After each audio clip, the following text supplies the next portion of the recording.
네, 안녕하세요. 축구생각입니다. 축구 승부패 토토 22회차 K리그 5경기 분석하도록 하겠습니다. 이번 회차 같은 경우에는 K리그 5경기만 있고요. 금요일에 광주와 포항 경기가 있기 때문에 그 경기는 배제가 된 상태에서 이번 회차가 진행이 됩니다. 일단 분데스리가가 9경기이고요. K리그는 5경기입니다. 투표율 같은 경우에는 아직 이번 주중 회차가 있어서 아직 뜨지 않았었기 때문에 포함시키지 않았고요. 그리고 6월 25일 네, 날짜로 봤을 때는 이번 주 목요일이죠. 목요일부터 여름 이적 시장이 되고요. 그래서 이적 선수가 등록이 가능합니다. 이적 완료된 선수들은 주말부터 투입이 가능하다는 판단 하에 반영을 했습니다. 첫 번째 경기부터 살펴보도록 하겠습니다. 11위 서울대 12위 인천의 경기인데요. 서울은 울산에게 2대0으로 패배를 했었고요. 인천은 부산에게 1대0으로 패배를 하면서 두 팀 다 패배를 했고, 서울은 5연패를 하고 있습니다. 홈에서는 3연패를 하고 있고, 오스마르가 훈련에 복귀한 것을 봤을 때는 주말 경기에서 지금 현재 서울에서는 급한 상황이기 때문에 연패를 끊어야 되는 상황이기 때문에 오스마르가 출전하지 않을까라고 조심스럽게 예상을 하고 있습니다. 서울은 김호영 수석 코치를 선임을 했고, 주세종 선수가 퇴장을 당해서 이번 경기 출전을 하지 못하고요. 윤현선 선수가 임대 확정이 됐다고 방금 전에 기사가 났습니다. 그래서 울산에서 지속적으로 지난 시즌에도 좋은 모습을 보여줬던 선수인데, 이번에 정승현 선수가 영입이 되고 나서 기회를 받지 못하고 있고, 김기 선수까지 있으면서 롯데 자원으로도 활용이 되지 않는 그런 모습을 보여주고 있습니다. 그래서 서울로 이적을 갔습니다. 제리치, 호사, 이런 선수가 이 서울과 링크가 난다라는 얘기가 있습니다. 페시치 선수가 아무래도 이제 계약이 끝나기 때문에 재계약을 하지 않았었기 때문에 이런 외국인 선수와 용병과 조금 이적 얘기가 있는 상황이고요. 이적이 성사되더라도 이 주말 경기에는 뛰지 않을 거기 때문에 이 선수들은 포함을 시키지 않았습니다. 인천 같은 경우에는 6연패를 하고 있고요. 원정에선 3연패를 하고 있어요. 모고사 선수가 심각하진 않다고 하는데 일단 부상으로 당분간은 경기에 투입을 할 가능성은 조금 적다라고 생각을 하고 있습니다. 두 팀 다 최근 5경기는 5패고요. 서울은 지난 경기 3백에서 4백으로 바꿔서 라인업을 짜면서 그나마 수비적으로는 가장 나은 모습을 보여줬었습니다. 또 골대의 불운이 또 두 번이나 맞추는 등 좀 아쉬웠고요. 잘 버텼었는데 울산 상대로 잘 버텼었는데 주세종 선수가 퇴장을 당하면서 두 골을 내리 실점을 하면서 울산에게 패배를 했습니다.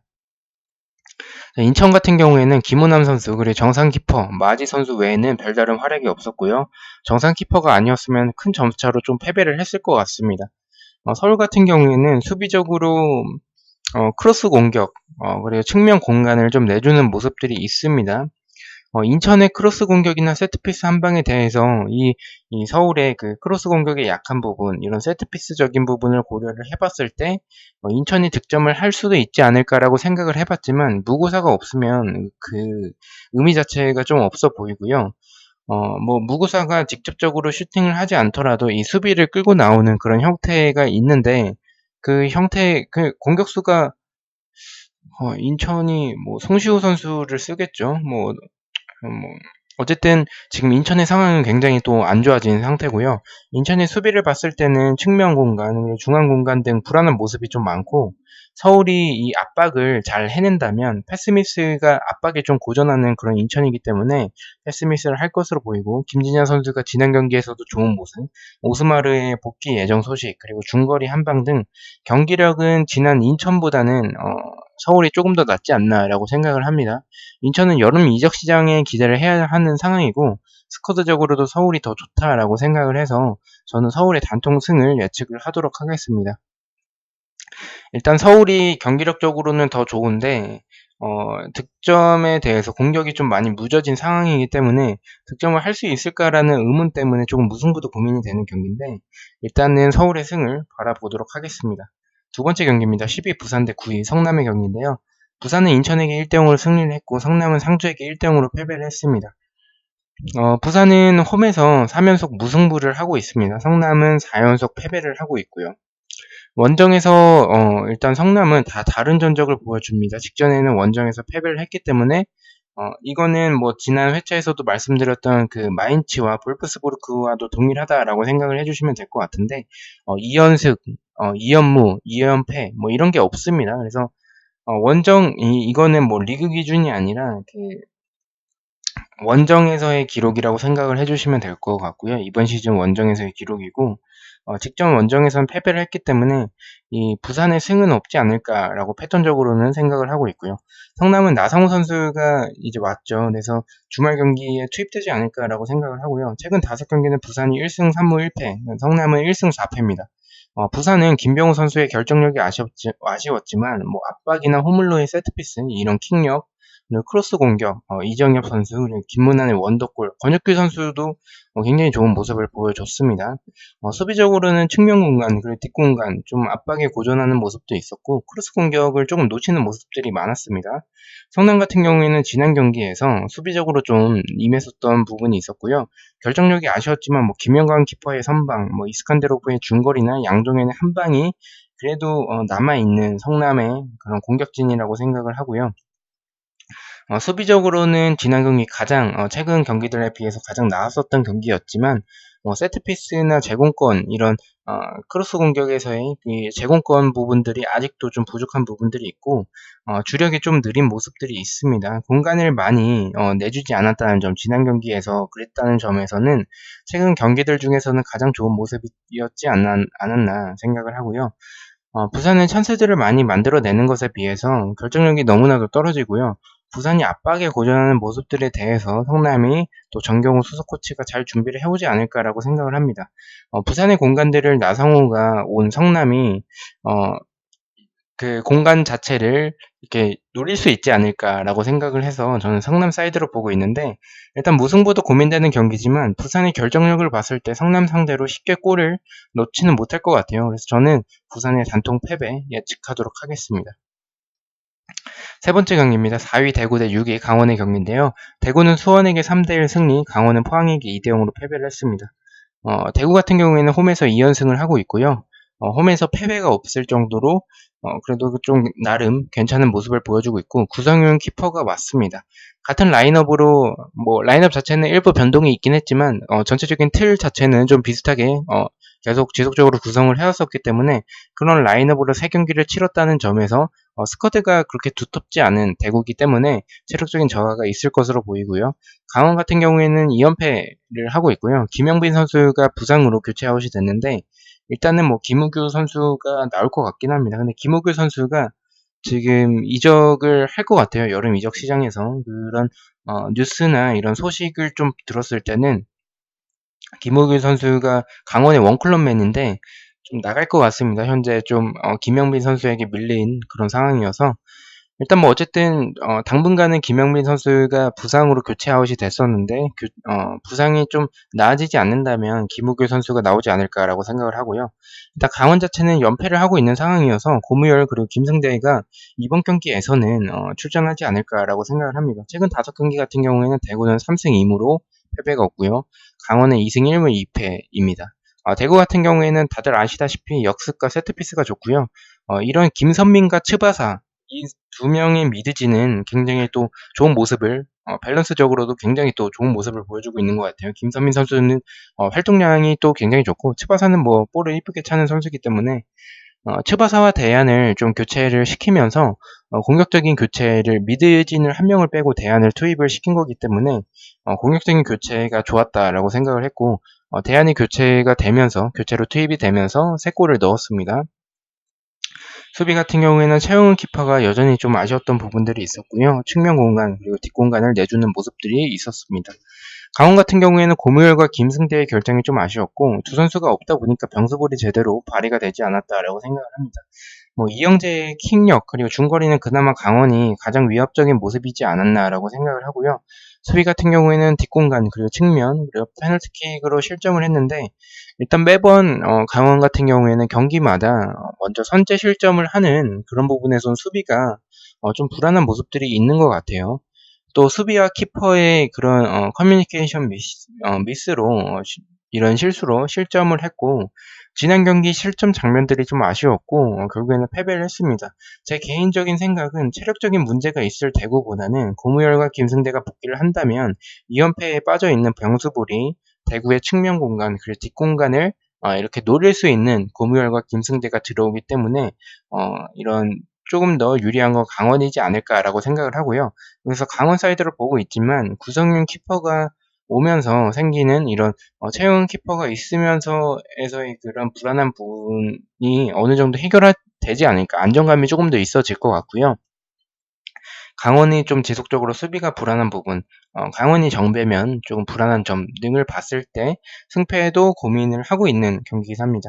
왜냐하면 이 강원의 불안한 수비진을 봤었을 때는 이 대구의 세징야, 에드가, 김대원 이 세 명의 선수가 득점을 만들어낼 수 있을 것 같다라는 생각도 조금 듭니다. 대구가 정배를 받는다는 가정하에 저는 조금 이변을 보고 대구의 무패 투픽으로 추천을 드리는데, 한 가지 걸리는 부분은 현재 약간 찌라시인데, 이런 소식들에 의하면 이 김병수 감독이 그 영남대에서 있었던 그런 제자들 같은 경우에를 조금 더 기용을 하고 그러면서 비영남대, 영남대를 나오지 않은 선수가 좀 불만을 표시를 했다, 뭐 이런 얘기가 있긴 있어요. 그래서 영남대파와 비영남대 파에 그런 이 파벌이 생기지 않는가라는 좀 얘기들이 있습니다. 일단은 뭐 아직까지는 찌라시에 불과하기 때문에 일단 현실적으로 저는 조금 더 김승대와 고무열이 온다면 강원이 최소한 패배는 하지 않을 것 같다라는 생각에 일단 강원 사이드를 보도록 하겠습니다. 13번째 경기입니다. 2위 울산 대 1위 전북 현대 경기인데요. 울산은 서울에게 2대 0으로 승리를 했고요. 전북은 광주에게 1대 0으로 또 꾸역승을 했습니다. 두 팀 다 4연승을 하고 있고요. 울산 같은 경우에는 이번 시즌 패배가 없고 이청용 선수가 전북 경기에서만큼은 복귀하지 않을까라고 생각을 하고 있습니다. 지속적으로 확인을 해보도록 하겠습니다. 무실점으로 4연승을 하고 있는 울산이고요. 전북은 원정에서 2연승을 하고 있지만 아직 무승부가 없고 신영민 선수가 출전을 하지 않을까라고 생각을 합니다. 지금 최근에 다시 돌아오고 나서 복귀를 하고 나서 지속적으로 몸을 좀 끌어올리고 있었던 상태였기 때문에 주말 경기에서 출전할 가능성이 조금 높다라고 생각을 합니다. 울산 같은 경우에는 5경기 4승 1무고요. 전북은 4승 1패입니다. 드디어 현대가 더비고요. 전북 같은 경우에는 측면 공간, 뒷공간에 좀 위험이 있고, 측면은 뭐 이용 선수 쪽도 있지만 특히나 김진수 선수 쪽에 그 오버래핑으로 인한 그런 측면 공간들이 있죠. 그래서 김진수 선수는 예전만큼의 그런 파이팅 넘치는, 약간은 조금 사리는 모습들이 있는 것 같아요, 개인적으로. 울산도 수비진의 주력으로 조금 주력이 느리기 때문에 뒷공간 그리고 중앙 공간을 좀 내주는 경향들이 있고요. 전북은 매번 답답한 경기력을 보이다가 후반 막판에 집중을 하면서 그런 집중력으로 극장골을 넣으면서 꾸역승을 보여주고 있고요. 울산은 경기가 안 풀리다가 비현준슨 투입 후에 이런 울산도 마찬가지로 답답한 모습을 보여주다가 이 비현준슨을 투입하고 나서의 그런 단순한 패턴으로 이렇게 득점을 하게 되면 또 추가골을 넣는 모습들이 있습니다. 두 팀의 경기력은 꾸역승의 전북보다는 교체 카드에서의 비온 존슨이라는 옵션이 있다는 그런 울산이 더 좋아 보인다라고 생각을 하고요. 비온 존슨을 제외하더라도 지금 김보경이 주춤하고 있고 전북의 윙 자체가 워낙에 지금 약한 상황이기 때문에 울산이 더 좋아 보이긴 합니다. 조규성의 윙 자리는 윙으로 계속 투입을 시키는데 굉장히 좀 어울리지 않다라고 생각을 하고요. 울산이 전북의 측면이나 뒷공간을 노릴 수 있는 이런 김인성, 준이용, 김태환 선수 등이 있기 때문에 저는 울산 사이드로 보고 있습니다. 다만 신영민이 복귀한다는 점과 전북이 어떻게든 꾸역 무라도 만들어낼 것 같은 그런 모습이 또 있고, 울산이 또 이 김동훈 감독의 특징이죠. 또 쫄보 축구를 하지 않을까, 좀 수비적으로 나오지 않을까라는 생각에 저는 이 경기는 조금 지우는 쪽으로 생각을 하고 있습니다. 자칫하면은 이 신영민 선수가 오게 되면 그 자리에 있던 손준호 선수가 공격적으로 투입이 되겠죠. 그럼 뭐 쿠니모토라든지 아니면 김보경 둘 중 한 명이 뭐 선발에서가 제외가 될 것 같은데, 아마도 그렇게 된다면 손준호가 지금 최근에 폼이 워낙에 좋기 때문에 그런 손준호가 공격적인 모습을 보여준다면 더 전북 입장에서는 더 좋은 모습이라고 생각을 해서 전북의 승리도 가능성이 있다라고 생각을 해요. 그래서 저는 이 경기를 좀 지우는 쪽으로 생각을 하고 있고요. 일단 배당과 투표율을 보지 못한 상황이기 때문에 이 부분들을 좀 참고를 해야 될 것 같아요. 아마도 울산 쪽이 좀 정배나 득표율이 한 50%대 받지 않을까라고 생각을 하는데, 그렇게 된다면 저는 지울 거고요. 울산이 한 40%대면은 조금 고민을 하도록 하겠습니다. 일단 최종 픽에는 투픽으로 가도 좋지 않을까, 울산의 사이드 쪽으로 좋지 않을까라고 생각을 하고 있습니다. 마지막 경기입니다. 8위 수원 대 3위 상주 상무의 경기인데요. 수원은 대구에게 3대1 패배, 상주는 성남에게 1대0으로 이겼습니다. 상주 같은 경우에는 2연승을 하고 있고요. 최근 5경기는 수원이 1승 2무 2패, 상주는 2승 2무 1패입니다.